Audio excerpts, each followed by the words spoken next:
Selamat malam pemirsa, Catatan Demokrasi malam hari ini mengangkat apa yang menjadi riuh hiruk pikuk dalam pekan ini ketika ada politikus yang berbicara yang mengandung soal rasisme. Kemudian bukan hanya mengenai bahasa Sunda yang sudah tahu semua sepertinya di jagat maya, tapi juga ada yang terbaru ketika Kalimantan disebutkan tempat jin buang anak. Itu jadi kontroversial karena ramainya sih di jagat maya, tapi ternyata berimbas ke dunia nyata.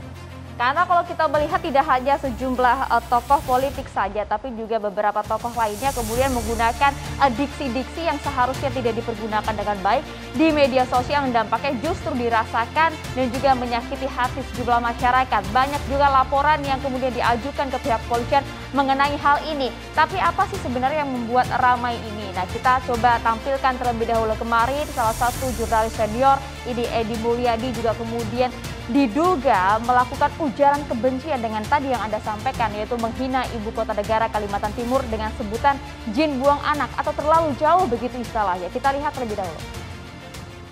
Ya, usai ramai-ramai ini, kemudian sosoknya langsung minta maaf. Edi Mulyadi juga sudah kemudian mengklarifikasi hal ini, menyatakan permohonan maafnya juga melalui channel YouTube-nya begitu, bahwa sebenarnya tidak ada niatan untuk menyakiti, Andro. Jadi penjelasannya itu maksudnya apa? Apakah sebutan untuk menggambarkan lokasi yang jauh, sulit dijangkau antara dari Jakarta ke Kalimantan Timur? Ya, kita lihat lebih dahulu apa pernyataannya seperti ini.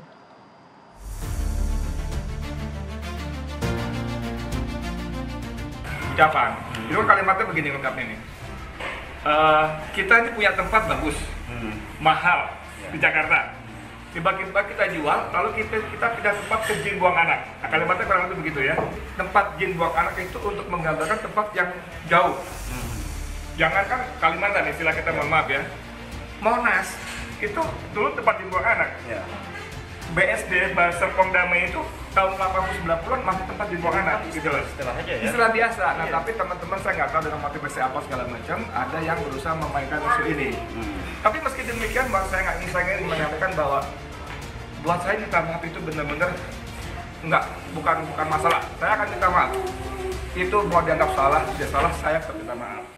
Jadi merupakan bahasa atau ungkapan yang wajar menurutnya, tapi apakah hal itu juga pantas kalau kemudian disimak oleh sejumlah masyarakat, dilontarkan juga di media sosial? Karena tadi bukan hanya warga di Samarinda, Kalimantan Timur, tapi juga ada atas nama Panglima Suku Tambak Baya yang juga mengecam pernyataan dari Edi Mulyadi. Coba kita dengarkan bersama pernyataannya berikut ini. Harus! Kami dari TBBR, pasukan merah, DPC Kota Balikpapan, dengan ini menyatakan sikap terkait apa yang disampaikan oleh Saudara Edi Mulyadi tentang saya Panglima Tambak Baya Titisan Pengaburu Kalimantan mengutuk keras sekaligus menentang Saudara Edi Mulyadi supaya datang ke Kalimantan untuk mempertanggungjawabkan perbuatan dan komentarnya yang pilar di media sosial, supaya ketemu dengan saya Panglima Tambak Baya Titisan Panglima Burung Kalimantan Barat. Apabila dalam 1 kali 24 jam tidak disikapi, maka kami akan mengambil sikap tegas terhadap Edi Mulyadi sesuai dengan dan tata cara budaya adat kami. Jadi ramai ya, kemana-mana begitu dampaknya. Itu tadilah, mulutmu adalah harimaumu. Tapi sebenarnya tidak hanya Edi Mulyadi saja yang juga sempat ramai beberapa waktu terakhir, adalah juga Arteria Dahlan yang kemudian kalau misalnya kita lihat juga pada saat dalam raker begitu ya di DPR ingin melakukan pemecatan terhadap Kajati Jabar karena menggunakan bahasa Sunda, Andro. Salahnya apa dengan bahasa Sunda? Meskipun ujungnya saat ini Arteria Dahlan sudah dipanggil MKD, kemudian juga sudah melontarkan permintaan maaf. Coba kita simak bersama, ini yang menuai banyak sekali kecaman pernyataan politikus PDIP Arteria Dahlan berikut ini.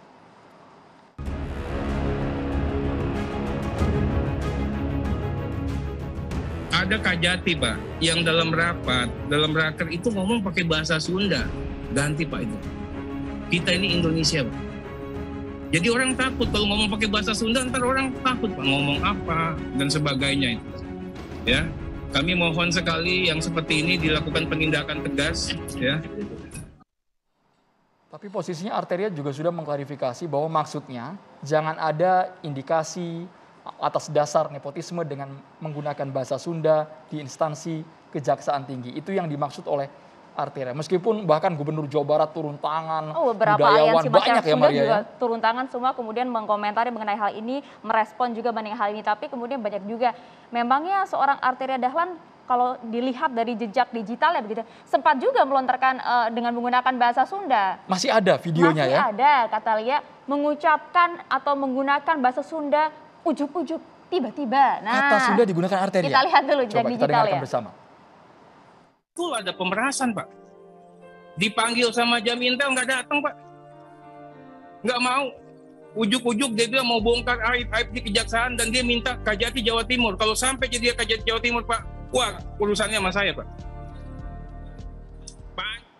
Jadi ujuk-ujuk itu bahasa Sunda, Andro? Ternyata di lokasi yang sama ya, ketika rapat kerja dengan DPR di Senayan. Nah, berikut ini pernyataan. Ini sebab akibat bisa dikatakan seperti itu karena ketika keluar ucapan dari Arteria, kemudian Gubernur Jawa Barat Ridwan Kamil juga sampai turun tangan meminta Arteria meminta maaf. Dan juga beberapa tokoh juga, kita lihatlah ini cuplikan-cuplikan dari beberapa tokoh dan juga termasuk juga Ridwan Kamil yang sempat memberikan respon. Saya amati ini menyinggung banyak pihak warga Sunda di mana-mana, jadi saya menghimbau Pak Arteria Dahlan sebaiknya meminta maaf kepada masyarakat Sunda di Nusantara ini. Kalian itu adalah hanya pembantu, pelayan rakyat. Sekarang nyerang-nyerang berkaitan dengan Sunda Empire. Ya, ada apa kamu? Ya tapi sebagai orang Sunda, kalau diem aja diginiin, kayaknya, aduh, ngerasa bukan sebagai orang Sunda jadinya. Arteria! Borokokok! Berbagai macam responnya begitu ya. Ada yang dikemas sedikit lucu gitu ya, ada pelawak juga tadi. Tapi banyak juga yang masih mempertanyakan apa sebenarnya maksudnya begitu kan. Kita langsung bahas saja, dalam catatan demokrasi sudah hadir bersama kami sejumlah narasumber kami. Kita sapa dulu bapak-bapak yang ada di sini. Ada Taufik Damas, pengurus PWNU DKI Jakarta. Assalamualaikum. Selamat malam. Ada juga nih yang sudah tampil dengan pakaian apa nih, kita Baju tanya. adat apa nih Bang Deddy Sitorus? Bang Deddy Sitorus, politisi PD Perjuangan. Selamat malam, Assalamualaikum Bang. Adat apa ini Bang? Mikrofonnya boleh digunakan Bang. Baju apa namanya khas Dayak. Ini pakaian nuansa adat Dayak Kalimantan Utara. Karena kebetulan saya anggota DPR RI dari daerah pemilihan Kalimantan Utara. Luar biasa. Yang ini dari Bulungan. Kombinasi ya Bang berarti. Sultanan Bulungan. Dari Kalimantan. Luar biasa. Bang. Ada juga di sini ada Babe Ridwan Saidi, budayawan. Assalamualaikum, selamat malam. Sehat Be? Sehat Babe. Sehat. Luar biasa Babe Ridwan Saidi. Kemudian kami juga mengundang ada politikus PKS, ini Mas Pipin Sopian. Assalamualaikum Mas Pipin Sopian. Waalaikumsalam, Sampurasun. Rampes. Wah ini kan menggunakan bahasa Sunda ya ini ya. Bang Egy Sujana juga sebagai warga Sunda ini Ikat ya. kepalanya ini dari mana ini? Ketua Tim Pembela Ulama dan Aktivis. Assalamualaikum Bang Egy. Waalaikumsalam Selamat malam Bang Egy. warahmatullahi wabarakatuh. Ini kombinasi. Asik. Yang ngasih topi ini Muhammad Zajir, pengurus Masjid Jogokarian, Jogja. Jogja. Nah, kalau Sunda tinggal nambah ininya aja dikit. Nah, ini kombinasi aja lah, Sunda juga ini. Kacamata hitam khas mana itu Bang? Luar negeri lah. Kami juga mengundang ada jurnalis senior Bapak Edi Mulyadi yang memang dalam pekan ini viral dan menjadi sorotan berkenan hadir di catatan demokrasi. Pak Edi Mulyadi, kami ingin tahu penjelasan dari Bapak sehingga sampai melontarkan kalimat dengan narasi yang menuai kecaman. Kalimantan tempat jin buang anak. Dasarnya apa Pak Edi Mulyadi?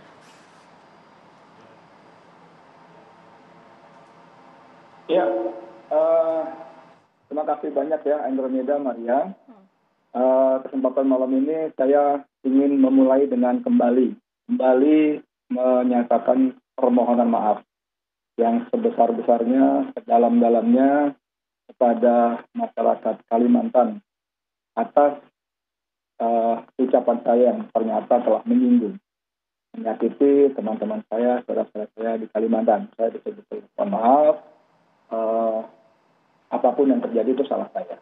Yang pertama ya. Yang kedua, kalau ditanya kenapa saya mengutarakan itu, ini memang terjadi semacam miskomunikasi, salah pemahaman, salah paham. Jadi ketika saya mengucapkan itu adalah yang kita tahu itu hanya ungkapan yang tidak memiliki makna yang hakiki, lebih pada kiasan. Bahkan TV One sendiri malam ini menggunakan judul ujaran kebencian dari bahasa Sunda hingga jin buang anak. TV One memberikan tanda kutip di kata jin buang anak ada tanda kutip. Jadi TV One juga ternyata sependapat dengan saya, itu bukan makna yang hakiki, tapi lebih pada idiom atau ungkapan saja. Saya izinkan saya memberikan beberapa contoh betapa istilah di tempat jin buang anak itu adalah istilah umum untuk menggambarkan tempat yang jauh, yang dianggap terpencil. Ini misalnya ada berita sebelumnya, mohon maaf ya saya tunjukkan ya. Andromeda, Maria boleh ya? Silakan. Oke. Nah ini ada dari merdeka.com, kawasan Ancol dulunya tempat jin buang anak. Oke. Kemudian ada lagi beberapa yang lainnya. Kemang, tempat jin buang anak yang menjelma menjadi kawasan mentereng.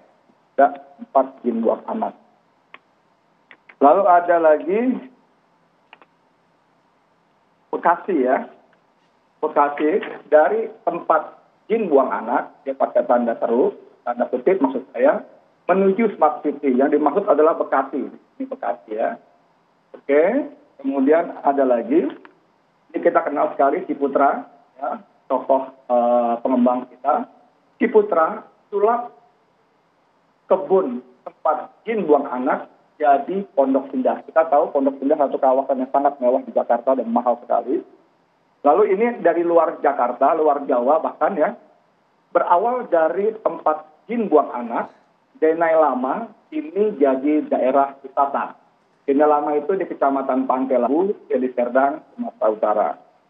Lalu masih di luar Jawa, ini ada sejarah Kabupaten Jembrana. Dulu disebut tempat jin buang anak.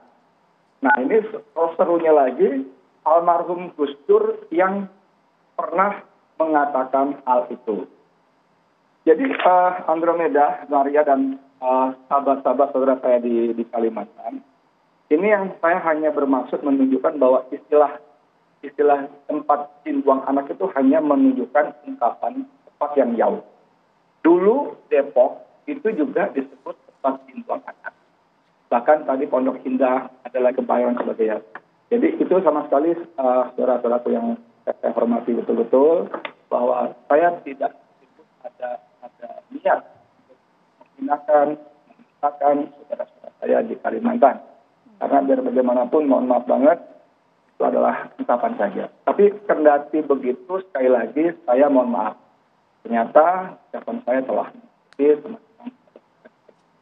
Ya. Itu Andromeda Maria. Ya Bang Edi, tadi sudah diklarifikasi mengenai kalimat itu tadi ya, jin buang anak. Tapi banyak juga yang masih kemudian merasa sakit hati bahwa dalam kalimat lanjutannya begitu ya, kalau boleh saya bacakan begitu Bang Edi. Pasarnya siapa? Kalau pasarnya kuntilanak, genderuwo nggak apa-apa bangun di sana. Nah kemudian banyak juga masyarakat Kalimantan yang menduga bahwa pernyataan ini segmentasi orang-orang di Kalimantan adalah seperti tadi, misalnya kuntilanak maupun genderuwo. Nah klarifikasi dari Anda bagaimana Bang Edi? Ya Maria, itu sekali lagi salah saya. Saya menggunakan diksi yang tidak tepat, yang memancing kontroversi, bahkan kemarahan teman-teman sahabat saya di Kalimantan. Itu salah saya. Walaupun saya akan coba jelaskan bahwa itu kalimat lengkapnya begini. Kalau kita lihat videonya, nanti yang menjadi pengembang di IKN itu siapa? Yang untuk menampung orang-orang, membangun. Saya sebut beberapa nama pengembang di Pulau Jawa ya. Apakah Ciputra? Apakah Agung Podomoro? Apakah Sedayu? Tidak, saya bilang. Kenapa? Karena mereka itu pengusaha. Kalau mereka membangun perumahan, klaster, kompleks, segala macam itu, maka yang pertama mereka pikirkan adalah siapa pembelinya. Siapa pembelinya? Nah, kalau di tempat jin buang anak, kan, yang tidak ada daya belinya, kurang daya, bahkan kurang, tidak ada daya belinya, makanya saya sebut dengan istilah jin genderuwo. kuntilanak gitu ya. Itu mereka pasti nggak mau. Tapi tetap itu akan dimangut oleh siapa? Oleh pengembang dari RRT. Nah, itu mereka tidak khawatir mau tidak laku, mau kosong tidak khawatir karena pasarnya pasti ada. Pasti ada akan dikirim orang-orang warga RRT yang memang mereka Bang Edi Mulyadi luar biasa sampai 1,4 miliar lebih. Itu Bang Edi, kami ingin tahu itu konteks acaranya seperti apa? Karena tanggal 17 lalu Anda sepertinya mengumpulkan banyak orang di sebuah tempat kemudian dengan menggebu-gebu, terkesan caranya begitu emosional, menyampaikan pernyataan-pernyataan yang begitu kontroversial. Kami ingin tahu sebenarnya acaranya dalam rangka apa itu Bang Edi?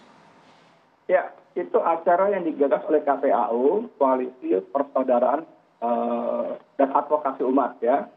KPAU mengundang saya sebagai jurnalis CNN untuk kita bicara menyikapi tentang IKN di ibu kota negara yang tanggal 18 kita dengar akan diketok palu dalam sidang paripurna. Kita sebetulnya kalau lihat dalam durasi press conference yang per 2 jam itu dipaparkan kenapa IKN itu harus ditolak. Yang pada intinya itu hanya proyek memuaskan kepentingan oligarki saja. Pak Edi, ada pertanyaan dari Pak Taufik Damas ini, narasumber di studio. Silakan Pak Taufik. Apa itu tadi Pak Edi yang tanggal 17 kemarin itu? Gimana Pak? Tadi nggak kedengeran penjelasannya acara apa itu? Itu press conference. Itu press conference pernyataan sikap yang diselenggarakan oleh KPAU, Koalisi Persaudaraan dan Advokasi Umat. Saya diundang satu jurnalis untuk memberikan pendapat-pendapat seputar IKN yang RUU-nya akan diketuk esokan hari tanggal 18 Februari. Oke, Bang Edi, kemudian kan dampaknya ternyata tidak disangka begitu ya, cukup luas. Sejumlah masyarakat turun ke jalan begitu. Tidak hanya di wilayah Kalimantan saja, tapi juga di Jakarta. Respon Anda? Ya, saya ulangi lagi, saya minta maaf, betul-betul minta maaf. Karena biar bagaimanapun saya dikasih jalan apapun, itu salah saya. Itu salah saya, walaupun tadi saya katakan itu hanya ungkapan untuk menggambarkan tempat yang jauh. Tapi saya minta maaf telah menimbulkan hal-hal yang sungguh sangat tidak diharapkan. Bang Edi, tapi kan ini nasi sudah menjadi bubur Bang. Banyak juga yang melaporkan, ada dari mengatasnamakan partai politik, ada juga yang dari mengatasnamakan ormas lintas aliansi. Ini gimana Bang? Meminta Anda diproses hukum? Ya, saya kira itu bagian dari risiko yang harus saya tanggung dari kesalahan yang saya buat. Itu Andromeda. Oke. Rencana akan berkunjung ke Kalimantan juga kah Bang Edi? Belum tahu nanti bagaimana perkembangan. Kalau misalnya memang nanti seharusnya begitu, ya kemungkinan saya akan berkonsultasi dengan teman-teman, apakah perlu dan sebagainya. Tapi pada prinsipnya saya akan lakukan apa saja sepanjang itu bisa memenuhi kesalahan saya. Kalau untuk proses hukum Pak Edi Mulyadi, apakah Anda ingin mungkin... Begini, kalau proses hukum, kalau itu memang dikategorikan pelanggaran hukum, tentu saya siap untuk bertanggung jawab kesalahan saya. Walaupun tadi saya menegaskan bahwa tidak ada tujuan menghina, cuma adalah menggunakan diksi yang tidak tepat. Oke, mungkin ada yang ingin bertanya? Narasumber silakan. Oke, sudah cukup jelas. Tapi sebenarnya juga banyak juga yang kemudian berkomentar begitu. Dan sejumlah partai politik juga ada yang mengait-kaitkan Anda dengan tahun 2019 pada saat Anda mencalonkan diri sebagai caleg dari salah satu partai PKS begitu. Ya, itu sudah dijelaskan oleh Dr. Hidayat Nur Wahid, ya, salah satu, kalau nggak salah, wakil ketua Dewan Syuro atau apa ya. Dan seperti penjelasan beliau itu betul bahwa saya tahun 2019 memang menjadi caleg PKS, tapi dari unsur eksternal. Jadi sebelumnya saya sama bukan anggota, apalagi itu PKS, tapi dari unsur eksternal saya nanti sebagai caleg untuk DPR RI Dapil 3 Jakarta, Jakarta 3, itu wilayah pemilihannya Jakarta Barat, Jakarta Utara, dan Kepulauan Seribu. Itu ternyata memang belum berhasil. Pak Edi Mulyadi, sekali lagi penegasan pernyataan Anda ini atas nama pribadi atau atas nama kelompok tadi, advokasi pembela umat tadi Pak sebenarnya? Oh ini pribadi, ini pendapat saya, pernyataan saya pribadi, karena kesalahan saya. Baik, terima kasih banyak jurnalis senior FNN, Bapak Edi Mulyadi, sudah membuka catatan demokrasi. Nanti kita minta tanggapan dari sejumlah narasumber karena Pak Edi mengaku menyesal, meminta maaf dan sudah mengklarifikasi tadi ya. Kita akan hadir lagi usai jeda saat lagi. Tetaplah bersama kami di Catatan Demokrasi.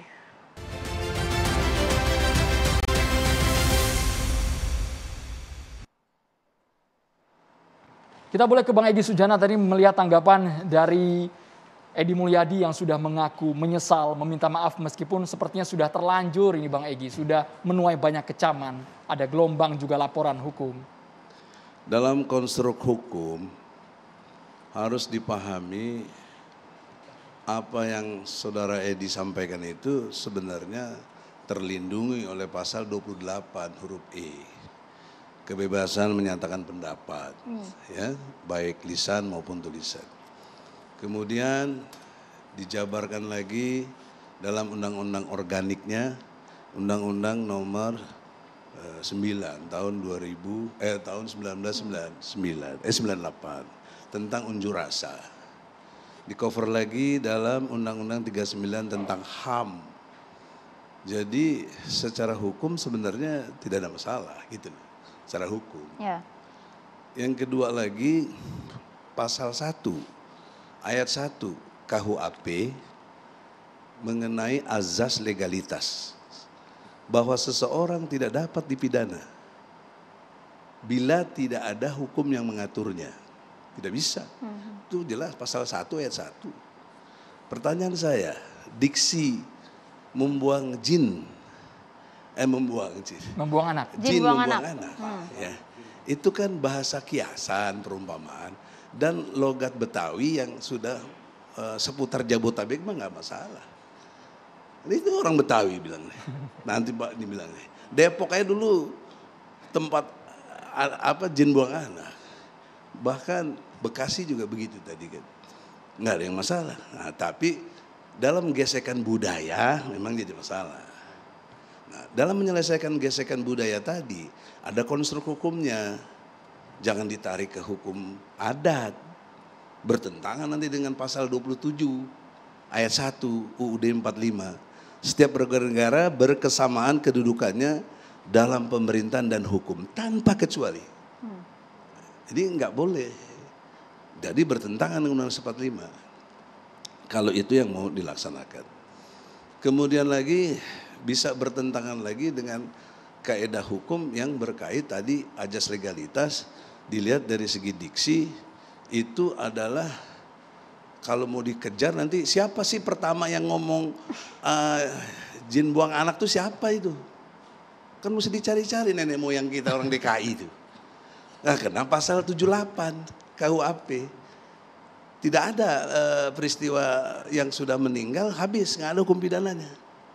Berarti udah nggak ada hukum dong.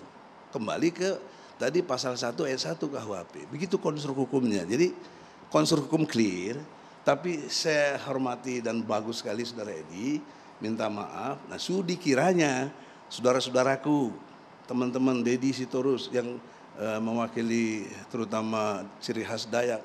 Saya paling senang sama orang pemberani, kompak, senang banget saya. Top. Gitu. Saya lagi bela ini, Dr. Louis, tuh kan orang Dayak dia.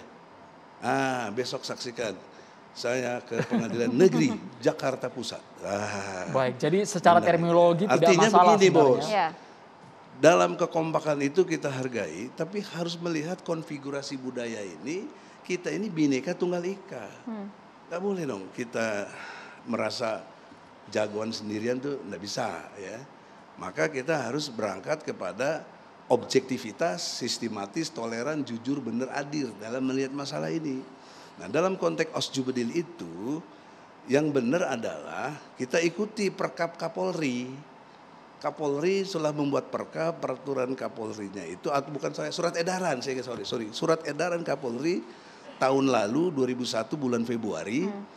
Bahwa untuk persoalan-persoalan yang berkait dengan IT ya dan dianggap ada penghinaan unsur sara dalam perspektif kalau orang itu sudah minta maaf ya dimaafkan. Itu jalan tengah. Kalau saya keliru itu Ferdinand Hutahayan masuk situ enggak itu? Masuk situ mestinya. Kalau dia udah minta maaf, dia mau nggak jadi, udah minta maaf dia. Ya mestinya diselesaikan. Mau nggak jadi pembelanya ya, Bang? Mau saya. Oh ya. Kalau untuk legal, saya lawyer bos, ketua tim TPUA, tim pembela ulama dan walaupun saya nggak setuju dengan Hutahayan, tapi dia aktivis saya bela. Itu objektivitas namanya, tidak subjektif saya. Nah oleh karena itu dalam perspektif hukum yang berkait dengan dunia ini, kita hargai dong surat edaran Kapolri. Dan dia sudah terang minta maaf berkali-kali minta maaf. Saudara azamkan juga lewat YouTube saya Egy Sujana Channel, ya sudah minta maaf juga. Ya sudahlah. Nah kita ini kalau mayoritas negeri ini beragama Islam harus tunduk dengan Al-Quran. Ada surat Ali Imran ayat 34. Tapi saya nggak baca nanti dituduh ngaji lagi. Baca aja kita masing-masing. Ali Imran 134, tahan amarahmu dan maafkan kesalahan orang. Quran. Anda mau dengar siapa? Jangan lebih jago dari Tuhan dong. Bang Egy, Gitu. Bang Egy, tapi kalau menurut pribadi seorang Egy Sujana, apa yang disampaikan atau diujarkan oleh Edi Mulyadi itu wajar atau tidak? Dalam konteks budaya tadi yang sudah menjadi membudaya itu nggak ada masalah. Nggak ada masalah. Malah kalau mau ekstrim cerita masa lalu. Nabi Ibrahim tuh bukan cuma buang anak, buang istri sama anaknya di tandos di Mekah itu. Hari ini semua orang tahu berhaji. Sama itu. Oke, baik. Tidak ada masalah nampaknya. Bang Taufik silahkan. Ya, walaupun diakui itu hanya, sebentar. Saya ingin mengawali dengan sebuah hadis Nabi. Karena kalau nggak salah di posternya ada Habib ya, nanti biasanya akan menutup. Saya sedikit membantu. Mengawali dulu silakan. Membantu nanti Habib dengan sedikit mengingatkan satu hadis Nabi. Kata Nabi Muhammad itu bersabda, Ahbib habibaka haunamma, asa ayakuna bagidoka yaumam. Wa bagidoka haunamma, asa ayakuna habibaka yaumam. Apa artinya? Bencilah pada orang sedang-sedang saja. Karena bisa jadi suatu saat engkau jatuh cinta padanya. Cintailah orang sedang-sedang saja. Karena suatu saat bisa jadi engkau malah menjadi pembencinya. Jadi konteks yang disampaikan oleh Bang Edi itu. Saya melihat walaupun mungkin saya keliru. Itu memang dia tidak benci dengan orang Kalimantan. Terutama Kalimantan Timur. Tapi ada kebijakan yang dia tidak suka. Yang seharusnya dia kritik dengan cara yang cerdas. Menyangkut pindahnya ibu kota. Yang di DPR sendiri sudah disahkan. Artinya pengesahan RUU menjadi undang-undang itu kan melalui pansus. Ada panja melibatkan ahli di sana. Kalau memang ada yang dirasa kurang, kritiklah. Contoh umpamanya soal anggaran, soal tata ruang, soal ekses terhadap masyarakat adat. Kan masih banyak yang bisa dibicarakan. Jadi diksinya yang salah? Iya. Tapi kenapa dibawa-bawa seolah-olah mengungkapkan kalimat-kalimat yang menurut saya dalam konteks konferensi pers itu sangat tidak pantas. Memang di Jakarta kalimat tempat jin buang anak akrab dari dulu. Tahun 80-an memang banyak. Tapi itu kan diucapkan di jalanan, di warung kopi, dalam nuansa kita bercanda. Guyon, bukan dalam suasana kita konferensi pers. Walaupun dikatakan itu hanya majas. Tapi nuansa pejoratif itu kental sekali, begitu loh. Kental sekali. Begini, dengar, saya tadi tidak memotong. Pasal 28 itu membuat saya ruang tidak mau hukum, masuk ke wilayah soal ruang hukum boleh bebas pendapat. Betul, kita punya kebebasan. Ada gium dalam belajar hukum demokrasi. Islam. Dalam hukum Islam itu ada hurriyatul mar'i mahdudatun bi hurriyati siwahu. Kebebasan seseorang mengungkapkan pendapat itu terbatasi oleh kebebasan orang lain. Tidak boleh dia melanggar kebebasan orang lain. Benar. Benar itu. Dalam jadi konteks tidak kebebasan bebas orang lain, dalam orang boleh perspektif budaya. mengucapkan apa saja. Dan mohon maaf Bang Egy yang saya hormati. Sama saya hormati Anda. Jadi poin pentingnya harusnya disudahi karena dia sudah ngaku salah. Nggak bisa, ini biarkan berjalan karena sudah ada yang melaporkan belasan ke kepolisian, biarkan saja, bahkan sudah ditarik. Inginnya Pak Taufik seperti apa ini langkah hukumnya? Ini harus diproses secara hukum sesuai aturan yang ada. Gitu saja. Dan saya secara pribadi, walaupun saya ini punya darah Kalimantan, bapak saya orang Amuntai, ibu saya orang Betawi, saya lahir di Jakarta. Ya. Saya USA, orang Sunda asli. Tapi saya tidak ada urusannya dengan kesukuan. Bagi saya ini bicara tentang keindonesiaan. Terutama tentang kebinekaan dan Pancasila. Tapi kan ungkapan itu sudah pernah digunakan di kota-kota lain tadi. Iya. Nah, kita menyepelekan, merendahkan, menghina salah satu suku di Indonesia itu sama dengan merusak sila ketiga dari Pancasila itu. persatuan Indonesia. Jadi bagi saya tidak ada urusan ini dengan soal suku. Walaupun saya, ya memang saya punya darah Kalimantan. Tapi dalam konteks ini saya kecewa, saya menyesali karena saya warga negara yang ingin Pancasila dan Bhinneka Tunggal Ika itu dijunjung tinggi di negeri ini gitu loh. Ini jadi pelajaran lah agar tidak terulang lagi. Tapi artinya mengapa kalau tidak ada suku yang lain, katakan suku Madura, suku Jawa, suku Ambon, suku Batak dihina oleh orang lain, saya ikut marah. Walaupun saya bukan bagian dari suku itu, tapi saya merasa ini Indonesia, tidak boleh orang itu merendahkan suku yang lain. Haruskah melulu dibawa ke proses hukum? Kenapa? Haruskah melulu dibawa ke proses hukum? Ya, karena prosesnya sudah terjadi. Laporan sudah belasan begitu. Walaupun nanti umpamanya Bang Egy Sujana yang saya hormati ini ingin membela di pengadilan dan itu terserah. Top. Iya, terserah. Tapi konstruk hukum harus dipahami. Ya. Tadi saya sudah katakan, kalau diproses ya, ini asumsi ya, diproses.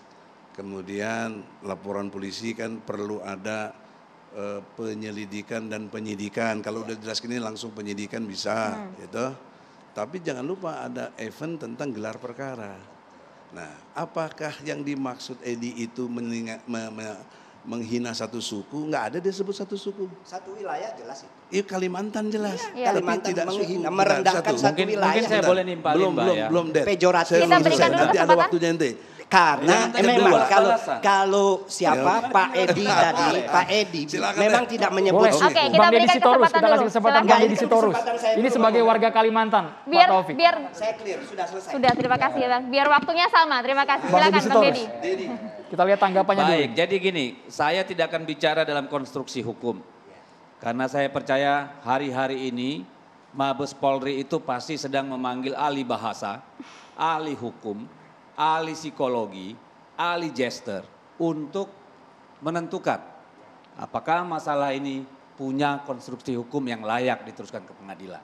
Dan kalau dibawa ke pengadilan itu hal yang biasa. Sebagai negara hukum, jadi nggak usah kita berpolemik.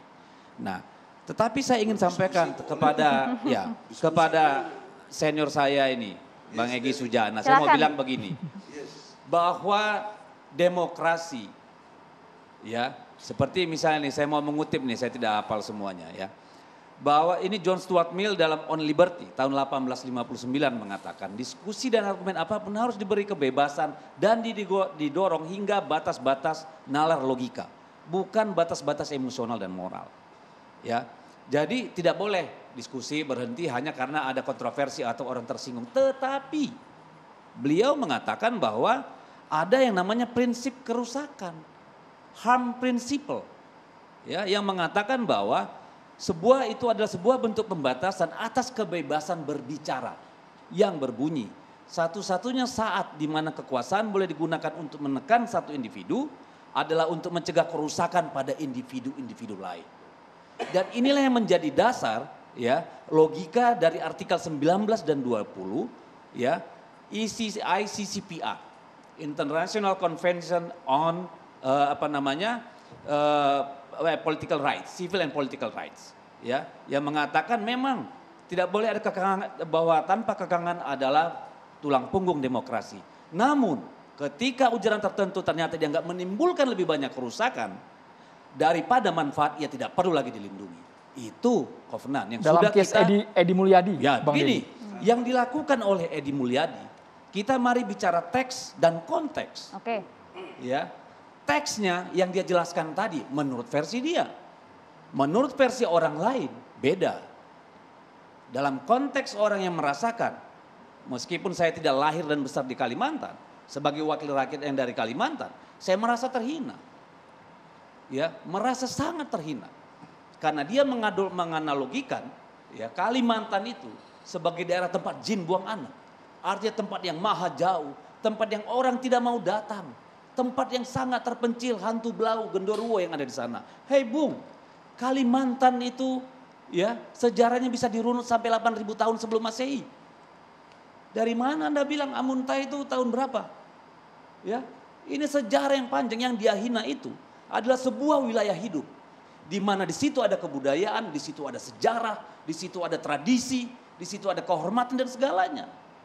Jadi yang dihina bukan hanya orang Dayak, tapi seluruh etnik yang ada di Kalimantan sebagai sebuah ruang hidup yang hanya layak untuk monyet. Ini yang menjadi persoalan. Supaya kita paham bahwa luka yang ditimbulkan pernyataan itu sangat dalam. Ya. Saya juga sangat marah ketika Arteria Dahlan berkata seperti itu. Langsung saya minta saya suruh dia minta maaf pada hari Selasa. Ya, dan partai juga dulu. Arteria Dahlannya aja. Ya. Karena saya belum selesai. Ini lagi mumpung lagi tinggi nih, lagi tinggi. Ya, kita juga bisa tinggi. Ya, makanya nanti jadi lupa gua. Jangan. Ya, jadi saya mau menyampaikan, ya lebih bagus saya bicara di sini berapi-api. Supaya saudara-saudara saya di Kalimantan bisa terwakili. Cocok. Karena yang mereka rasakan ini, ya Kalimantan itu sudah kita perkosa puluhan tahun, Pak. Batu baranya kita ambil, rakyatnya kita pinggirkan. Hutannya kita tebang, rakyatnya kita usir. Ya, kita sedot minyaknya, kita ambil batu baranya, kita ambil gasnya, kita tinggalin apa? Apakah orang Kalimantan minta negara memindahkan ibu kota negara ke sana? Enggak. Lalu kenapa Edi Mulyadi dan teman-temannya mengatakan bahwa itu tempatnya segala gondoruo, ya, kuntilanak dan monyet, yang hanya layak ditinggalin monyet? Berapa juta orang dari Jawa ini pergi ke Kalimantan cari makan selama puluhan tahun ini? Kehilafan dan minta maaf tadi tidak cukup, nanti dulu, Bang Deddy. Nanti dulu, pahami dulu luka yang dalam ini. Kalau soal minta mama gampang. Sakitnya di sini. Sakitnya itu. Yang Anda hina ini peradaban ribuan tahun. Tidak saja orang yang hidup, tapi orang yang meninggalkan tradisi yang begitu panjang.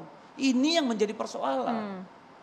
Dan menurut saya menurut saya hukum harus jalan. Karena itulah pengadil yang seadil-adilnya. Ya, tetapi secara psikologi dan sosial tidak ada salahnya.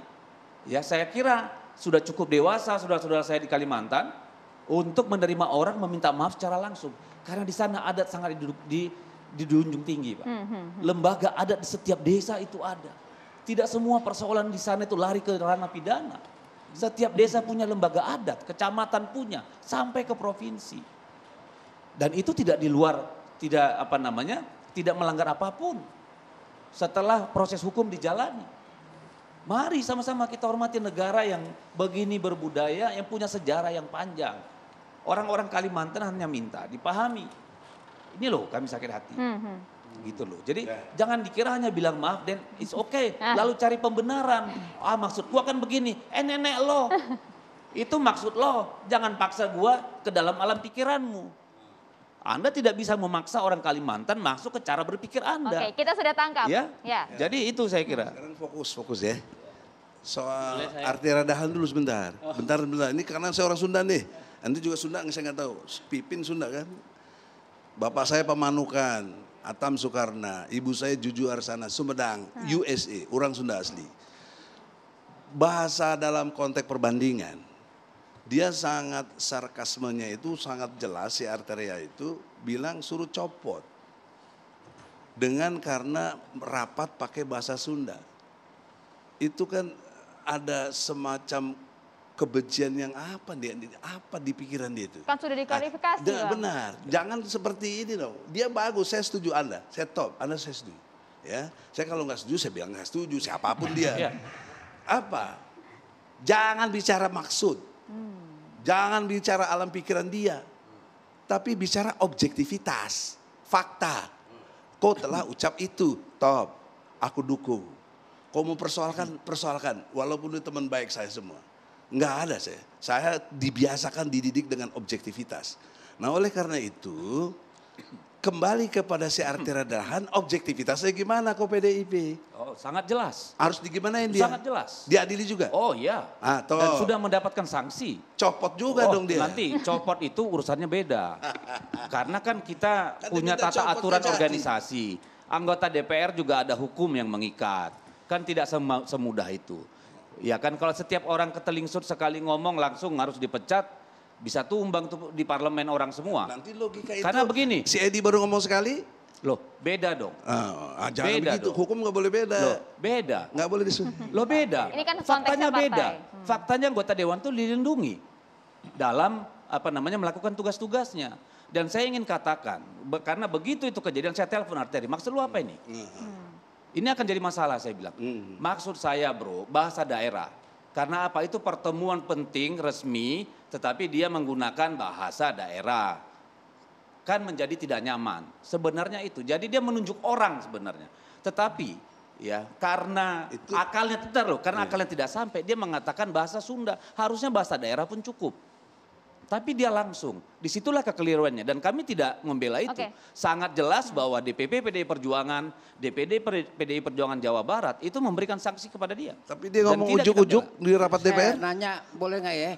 Ujuk-ujuk. Itu Bapak Kajati itu bicara di table narsum ya atau mitra atau dia berbicara kepada sidang dalam bahasa daerah itu. Menurut penjelasan yang saya terima, itu adalah satu kejadian di dalam rapat kerja Kejaksaan RI, Kejaksaan Agung. Formal ya Bang? Ya? Formal, jadi seluruh jaksa dari seluruh Indonesia berkumpul, lalu salah seorang Kajati ini berbicara secara langsung dalam bahasa Sunda. Ke forum? Ke forum. Itu menurut penjelasan. Saya kan tidak mau campur, saya bilang tadi kita tetap tidak mengamini itu. Dan itu sudah mendapatkan sanksi. Tapi dari rapat resmi dia bicara ujuk-ujuk tuh rapat resmi DPR. Kita tahan dulu. Ujuk-ujuk tuh bahasa Sunda. Spontan itu keluar. Mas Pipin ingin komentar ya Maria ya. Sesaat lagi di Catatan Demokrasi. Tahan dulu ya Bang.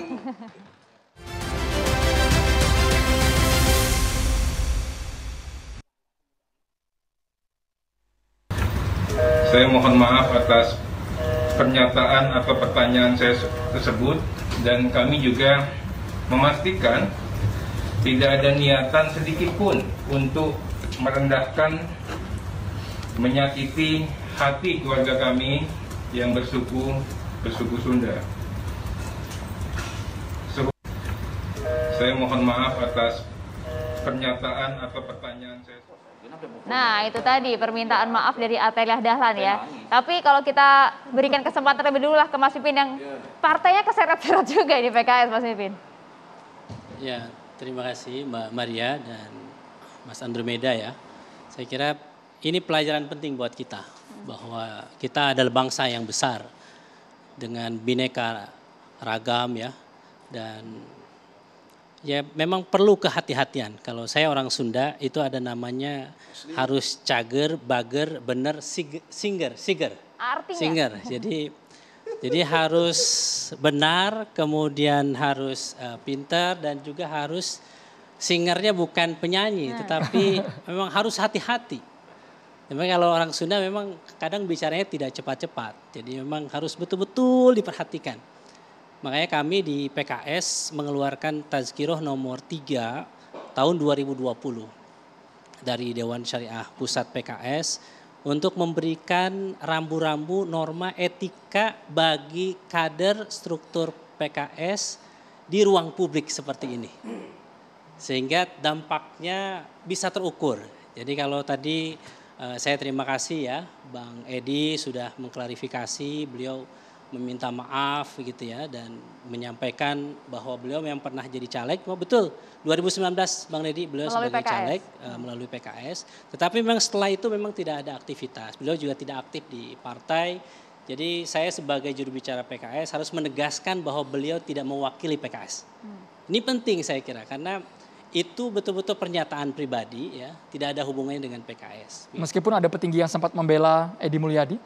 Ya saya kira tidak. Jadi kalau tadi saya dengarkan Pak Tif ya, saya telepon beliau tidak melakukan pembelaan secara khusus. Beliau mengklarifikasi bahwa Pak Edi memang bukan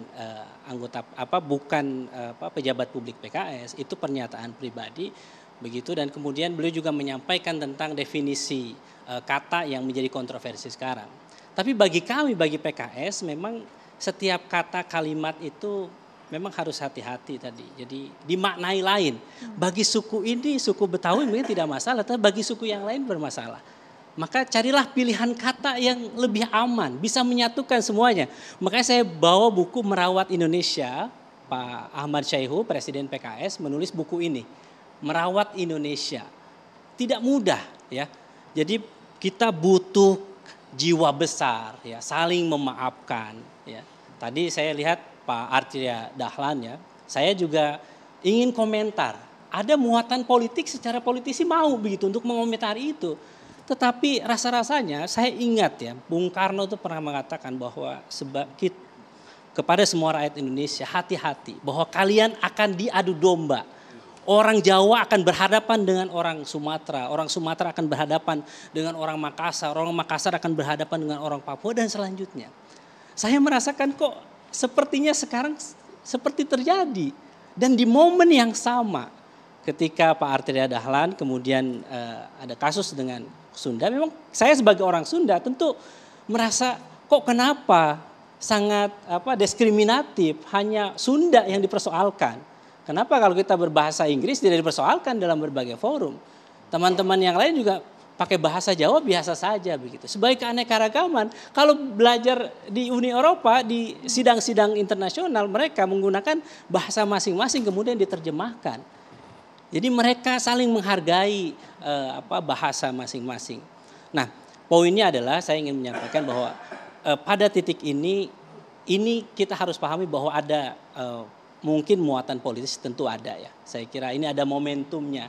PKS saya ingin menegaskan RUU IKN kami sampai saat ini menolak jelas itu, tetapi cara pandang kami memang berbeda dengan Pak Edi Mulyadi. Sebentar Mas Pipin, maksudnya muatan politis tadi yang bagian mananya Mas ya? Ya saya kira ini ada momentumnya ya. Jadi ada momentumnya, misalnya ini memang konteksnya adalah terkait dengan pembahasan RUU IKN. PKS secara jelas menolak RUU IKN dengan dua hal. Satu, bermasalah secara material dan bermasalah secara formil. Kami mengatakan bahwa ini bisa jadi konsekuensi dari pembahasan RUU IKN yang kami sebut sebagai ugal-ugalan. Dibahas secara singkat, hanya 42 hari, Timus Timsin hanya membahas 16 jam. Saya 10 tahun di DPR RI hanya bisa dihitung jari.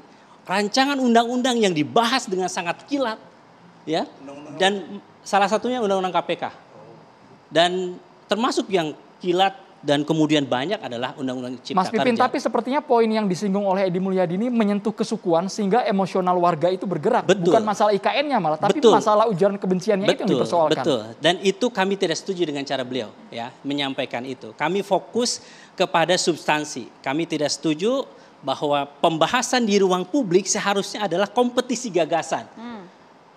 Kami PKS menolak karena apa RUU IKN? Jadi tanpa harus menegasikan atau membuat ketersinggungan warga masyarakat yang lain. Diksinya, kalimat yang betul. digunakan. Jadi kami sangat menghormati masyarakat Kalimantan, ya. Jadi kami sangat menghargai. Makanya kalau misalnya itu ada kesalahan kami mohon maaf, ya. Jadi ayo kita bareng-bareng. Kalau memang ini tadi saya dengar juga siap diproses hukum, kalau itu yang terbaik saya kira tidak masalah. Supaya didudukan bahwa apa kalimat itu melanggar atau tidak begitu. Bang, PKS kok kenceng sekali, memang ada dampak apa yang kemudian dirasakan oleh PKS usai ujaran dari Edi Mulyadi? Betul, karena sebetulnya kita melihat di media sosial, para buzzer ini kan memainkan sangat luar biasa. Awalnya saya nonton ya video ini tanpa ada embel-embelnya PKS. Yang kita alami lebih parah daripada cuma buzzer loh. Iya. Kantor kita diserang, bendera kita dicabuti. Jadi Betul. saya kira ya kita ini dengarkan dulu PKS, Bang Deddy. Kita dengarkan dulu Bang Deddy. Jadi saya kira kita memang ya proses bagaimana memberikan kecerdasan kepada masyarakat buzzer kita. yang macam apa sih memang di ya, media sosial? saya kira selalu mengatakan bahwa itu caleg PKS ya, terus kemudian kami juga disambangi kantor kami ya, kemudian dihubung-hubungkan begitu ya, padahal kami sudah lama tidak berinteraksi dengan Bang Edi, dan Bang Edi tidak selama ini tidak aktif di PKS pasca pencalegan kemarin begitu. Jadi kami perlu luruskan itu. Saya sebagai juri bicara PKS harus meluruskan bahwa beliau tidak menyampaikan. Kami juga tidak sesuai atau yang disampaikan oleh beliau tidak mewakili PKS. Baik, coba kita dengarkan dari Babe Ridwan Saidi. Ini kalau di Jakarta kan konteksnya tadi Bang Egy mengatakan hal yang biasa, Bang Ridwan Saidi. Kalau menganggap ada lokasi atau tempat yang disebut sebagai jin buang anak. Tolong cerahkan kami, Babe. Babe seperti apa ini, budayawan? Iya kan di dalam bahasa Jawa kan ada peringkat ya. Bahasa Betawi juga ada peringkat. Misalnya kita yang lebih muda tidak akan mengucapkan kata-kata itu kepada yang lebih tua. Jadi ada sejumlah kata-kata yang sesuai dengan peringkat umur yang sama. Artinya kata-kata yang dipakai oleh Bung Edi Mulyadi itu kata-kata di lingkaran bercandaan gitu. Tapi tidak antero umur. Karena kita nggak pantas ya bicara soal makhluk halus itu kepada orang tua. Ada yang begitu. Jadi nggak bisa kita ngomong gitu. Jadi mestinya nanti lain kali kalau kita bicara di ruang publik kita harus pertimbangkan bukan saja soal suku bangsa, peringkat umur juga, ya kan? Harus kita pertimbangkan, jangan hal-hal yang nggak pantas ya diucapkan. Dan ini juga menyangkut tentang political behavior. Kita harus berusaha meningkatkan itu, meningkatkan political behavior dengan mutu kepolitikan yang bagus. Segala persoalan yang sekarang lagi sulit dihadapi, masalah ekonomi, masalah keuangan, itu akan terbantu. Tapi kalau kita menyelesaikan ini dengan kepanikan, susah. Karena di ruang publik yang kita dengar perdebatan-perdebatan seperti ini, ya kan, memperdebatkan kata-kata yang layak nggak layak, gitu kan, memperdebatkan bahasa ini bisa dipakai tempat umum apa enggak, gitu kan. Kan sebenarnya saya sih nggak punya rekamannya, nggak gitu yakin kalau Kejati Jawa Barat tuh bicara full text dalam bahasa Sunda, ya kan, bahwa ada satu alinea dia ngomong bisa saja kan ya. Full text saya kira enggak. Full text enggak kan, dia juga ngerti kan publiknya macam-macam, masa full text saya, tapi kita nggak sama-sama nggak tahu.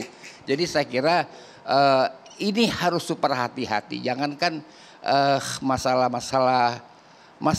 ini masih fakta ya, masalah-masalah antropologis seperti ini itu masih fakta, harus super hati-hati, bukan saja masalah yang menyangkut keyakinan ya, tapi ini juga luar biasa untuk Indonesia.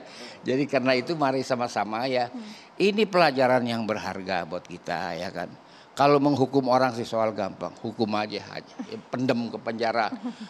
Bupati di Langkat aja punya penjara. Bupati Langkat nonaktif ya, Be? Bupati Langkat nonaktif. Oh, nonaktif. Nonaktif ya. Itu penjaranya di dalam rumahnya? Di dalam iya, ada penjara gede penjaranya. Masya Allah. Iya kan. Jadi kalau soal menghukum orang sih gampang, ya kan. Tapi lebih bagus kita mendidik. Kita lebih bagus. Tapi kan dampaknya, Be, dampaknya sudah begitu besar, Be. Oke lah, kami ini orang Betawi itu ditulis oleh Barat-Barat, orang Betawi keturunan budak. Ya kami menghadapinya secara ilmiah. Saya ajak debat Profesor Len Castle dari NU, Australian National University, debat terbuka saya dengan dia. Itu. Yang didebat jadi, apakah benar yang dikatakan oleh Len Castle Betawi itu turunan budak? Masya Allah. Saya lawan berdebat. Ya kan? Nggak ada yang lapor polisi ya? Jadi budaya ini sebenarnya sensitif ya Bapak ya? Kagak lapor polisi juga kagak saya dukunin dia. Ya ini apa? Dia suka mancing-mancing saya. Jadi artinya saya hadapin aja dia. Ada tahu semua orang itu bulan puasa 2003 peristiwanya. Jawab si profesor itu apa? Jawab. Oh saya kaja ngegelepak dia. Ngegelepak dia. Kenapa pentil berarti itu? Saya bikin dia ngegelepak, jangan salah itu. Apa yang membuat dia gelepak? Yang buat dia gelepak apa? Argumentasinya lemah, habis rontokin semua. Itulah intinya.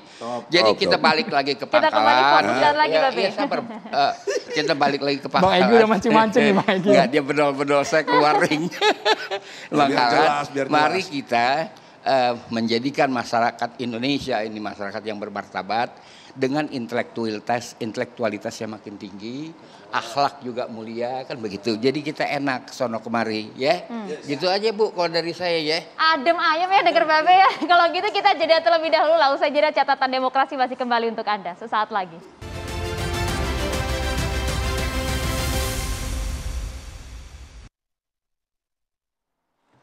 Sebelum kita lanjutkan kembali dialog ini yang lagi jadi sorotan hari ini, yakni tempat ini lokasinya di rumah pribadi Bupati Langkat nonaktif yang dianggap ada sebuah kerangkeng manusia dan diduga menjadi lahan perbudakan sudah berdiri sejak 10 tahun yang lalu. Meskipun ada pernyataan ya dari mantan Bupati Langkat ini bahwa sebenarnya ada sekitar 2.000 sampai 3.000 pasien yang berhasil ia bina. Ia berkilah ini bukan tempat rehabilitasi tapi tempat pembinaan. Jadi ini lokasi pembinaan, bukan kemudian sebagai tempat yang disebutkan begitu ya, sebagai penjara, ada penindasan dan beberapa tindakan kekerasan. Meskipun kalau dilihat memang ada beberapa sejumlah orang yang berada di dalam, ibaratnya kita sebutnya sel begitu ya, ada yang terluka juga. Migran Kirin langsung bertindak dan ingin segera melaporkan ini ke Komnas HAM karena dianggap sudah merupakan unsur perbudakan, tidak memenuhi syarat rehabilitasi bagi pecandu narkoba.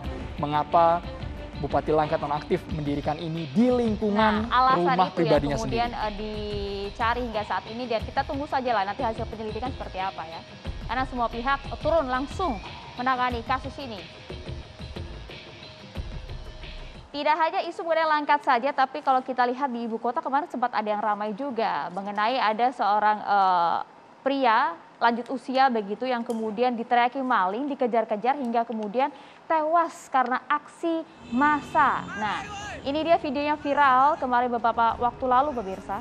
Pengejaran dilakukan dari Tebet hingga ke kawasan Pulau Gadung, Jakarta Timur. Sangat disayangkan karena tersangka ini ternyata memprovokasi pengendara lainnya dan meneriaki korban maling. Padahal sudah diklarifikasi sama pihak kepolisian, mobil ini adalah milik dari kakek yang sudah berusia 89 tahun. Saat ini sudah 5 tersangka ditetapkan oleh pihak kepolisian. Sadis, betul. Ini apapun kemudian alasannya, bersalah ataupun tidak, aksi massa ini tidak dibenarkan. Ini aksi main hakim sendiri sangat brutal dan tidak patut untuk kita contoh ya Maria ya.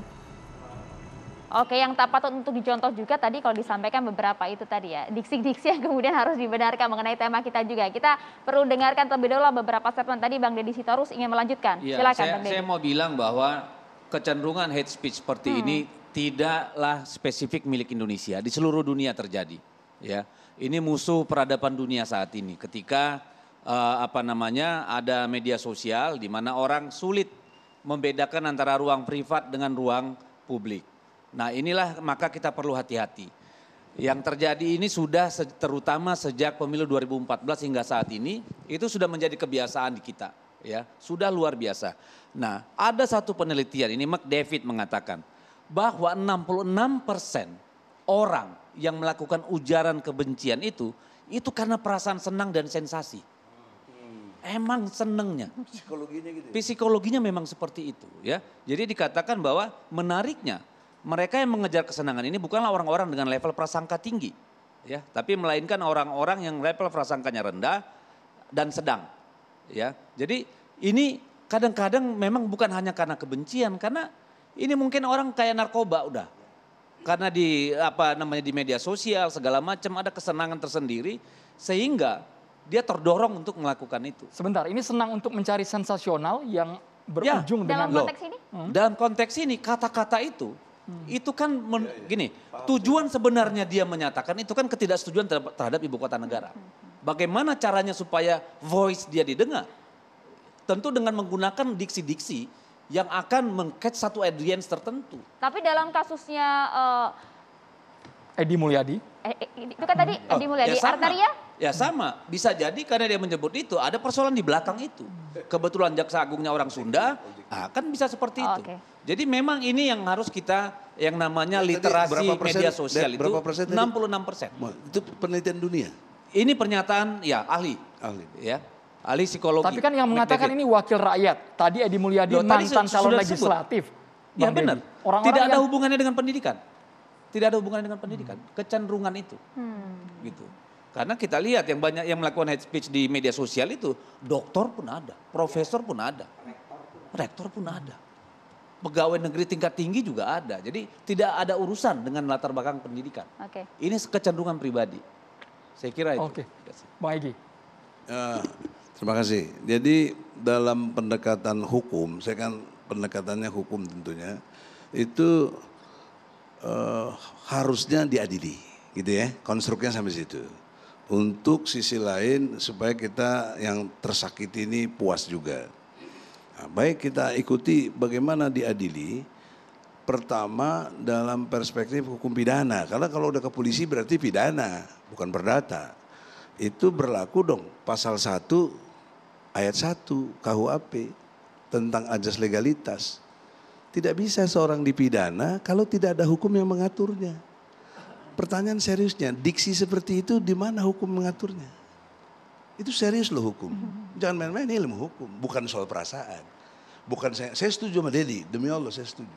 Apalagi ada penelitian 66% tingkat dunia itu, makanya Quran mengajarkan jangan gibah gitu loh. Jangan suka ngenyek-ngenyek orang, jangan mencela-cela. Ada surat Al-Hujarat itu, surat ke-49.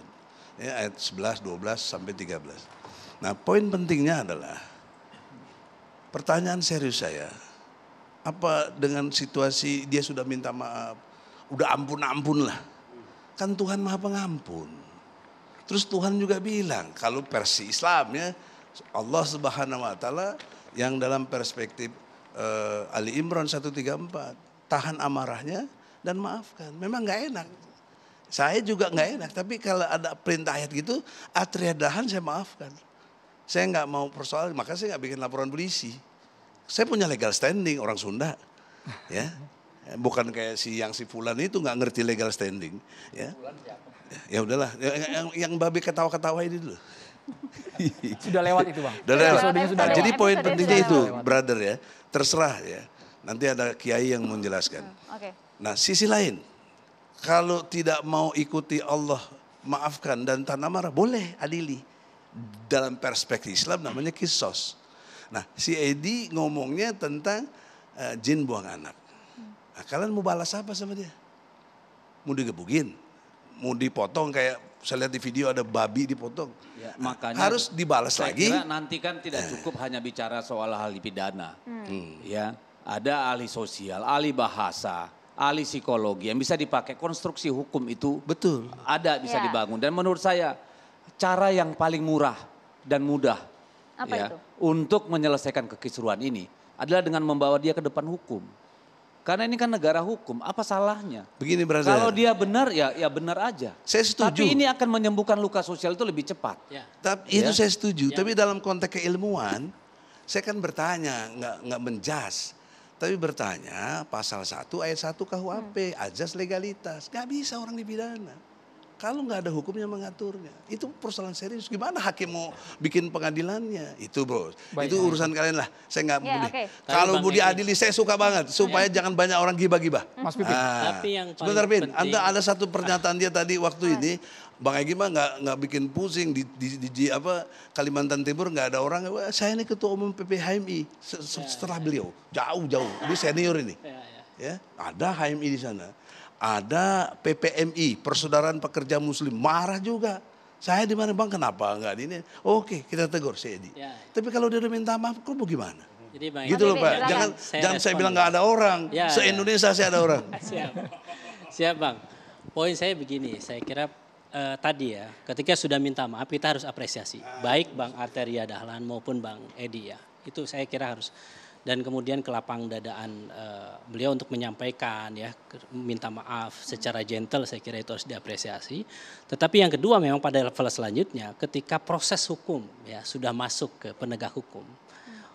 Poin kita yang paling penting adalah ujian negara, penegak hukum adalah tegakkan hukum seadil-adilnya.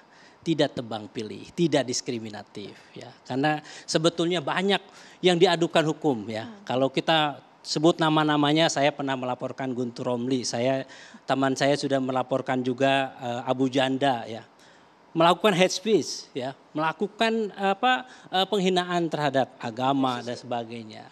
Pertanyaannya itu diproses atau tidak? Jadi sebetulnya kredibilitas penegak hukum di sini. Soal itu banyak. Jadi saya kira banyak, betul. Ada Ahok betul, masuk Bang. penjara. Jadi saya kira udah dimasukin penjara. Posisinya adalah bagaimana ke depan ya. Kalau kita mau siapapun yang berkuasa, siapapun yang berkuasa. Saya tidak mau kita harus rakyat negara ini meragukan penegakan hukum oleh pemerintah. Sebelum kita melihat, itu namanya sujud. Pak Edi Mulyadi gitu supaya diproses hukum sebagaimana Pak Arteria belum kita Dahlan. sudah dulu. Bang Edi tahan dulu Bang. Dan Kita habiskan Mas Pipin dulu. Ditegakkan seadil-adilnya.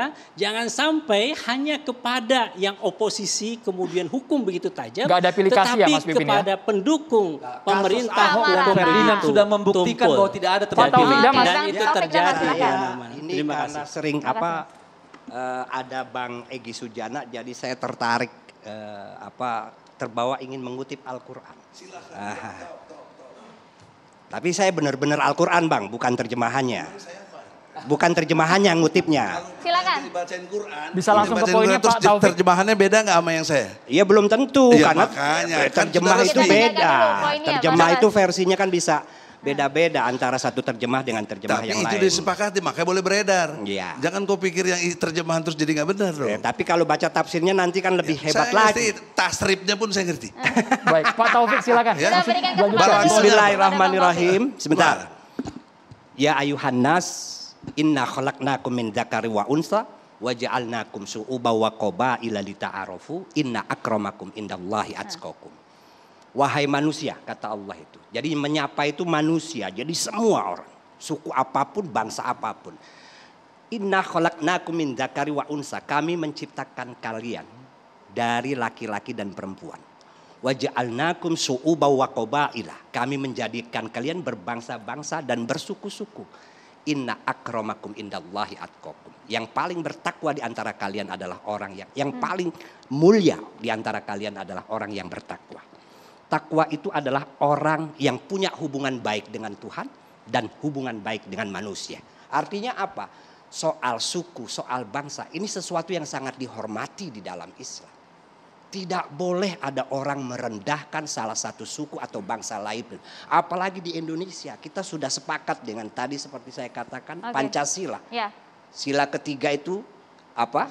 Persatuan Indonesia. Maka saya bukan karena saya bukan orang Kalimantan saya tidak perlu tersinggung. Indonesia. Karena saya orang Kalimantan saya harus tersinggung. Enggak, ini bagi saya urusan kita dalam kehidupan berbangsa dan bernegara.